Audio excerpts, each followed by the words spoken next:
ko'chat ekishdagi 3 ta xatolikni aytib o'taman. Chuqurcha qazilgandan keyin suv solmang. Ikkinchi xatolik. Buni ko'chatni yosh ko'chatni tagiga gung solmang, gung. Gung oqqurt chaqiradi. Uchinchi xatolik, ko'chatni ekib bo'lgandan keyin takini oyoq bilan bosmang. Ko'rsataman, mana ki qarang. Buni tomiri mana bu uzunligi uchun buni qisqartiramiz. Qisqartirishimiz sababi mana bu yerdan yangi tomirlar chiqarib yuboradi. Ko'chatning rivojlanishiga yaxshi bo'ladi. Avval mana bir qo'yib ko'ramiz. Mana emin erkin tushdi ko'chat. Ko'chatni qo'yib ekishdan oldin tagiga ammofos sepamiz bir qism. Mana bir qism. Ko'p kerak emas. Mana endi to'proq bilan aralashtiramiz buni. Aralashtirgandan keyin ko'chatni qo'yamiz. Mana ko'chatni qo'yamizda to'proqni tortamiz mana. Mana bo'ldi.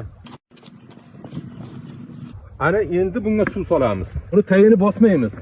Daraxtni tayini bosmaymiz ko'chat ekkandan keyin. Agar daraxtni tayini bosaydigan bo'lsak, ana bu sancha bo'lib qoladi. Ham qotib qoladi, suv tomirga yaxshi olib bormaydi. Ana bu suvni quyganimizdan keyin mana qarang. Mana shunday loy qilib tomirga yopishtiradi uni. Mana bo'ldi. Ana bu tomirga yopishtirgandan keyin kavak bo'lib qolgan joylarini yana to'proq tortib qo'yamiz. Mana to'proq.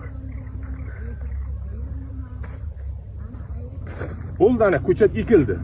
Ana buni tayini bosish mumkin emas, mutlaqo mumkin emas. Har qanday ko'chatni tayini bosish mumkin emas.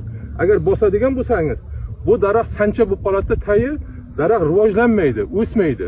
Kerak bo'lsa yozga borib qurib qolishi ham mumkin. Ana shu uchun tayiga ammofos sepib, mana shunday qilib ekasizda yerdan 70 sm qoldirib kesib tashlaysiz. Bu havo tegmaydigan joylarga, agar adirliklarga ekadigan bo'lsangiz, buni 30 sm qoldirib kesasiz. Sababi tashdan shonalasa, adirlikda mevalar to'kib tashlamaydi. Olma bo'ladimi, nok bo'ladimi?